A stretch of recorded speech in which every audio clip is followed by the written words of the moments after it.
Himanshu recording studio मथुरी बाजार कुशीनगर।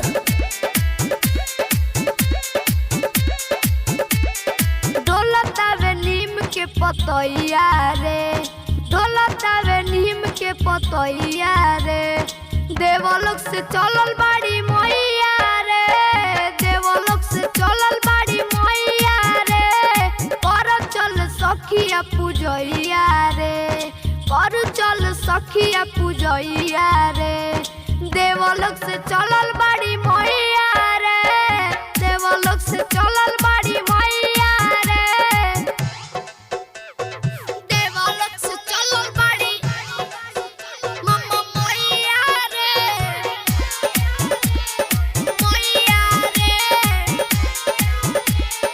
मैया मैया।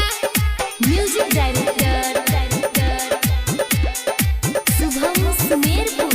मैया रे, धरती अंबर गूंजे लागल मैया के जयकारा से, झीर झीरी पै पुरवैया कहेला सबे इशारा से, कहेला सबे इशारा से, धरती अंबर गूंजे लागल मैया के जयकारा से, झीर झीरी बहे पुरवैया कहेला सबे इशारा से, इशारा से,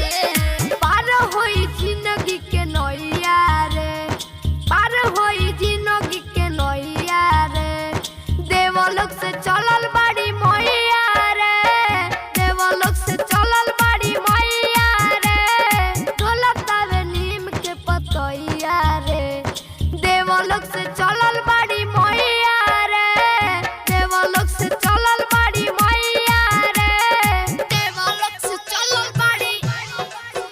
मम्मा मैया रे, मैया रे, मैया मैया। Music director Shubham Sumerpur. संजय लकी रखले बाड़े मैया के दिलवा के अंदर हो, दुखवा सारा दूर को दी है कहले राइटर नरेंद्र हो, कहले राइटर नरेंद्र हो, संजय लकी रखले बाड़े मैया के दिलवा के अंदर हो, दुखवा सारा दूर को दी है कहले राइटर नरेंद्र हो, नरेंद्र हो, हरदम रहेली सहैया रे, हरदम रहेली सहैया रे, देवलोक से चलल बाड़ी मैया रे, देवलोक से चलल बाड़ी मैया रे, डोलतावे नीम के पतैया रे, देवलोक से चलल बाड़ी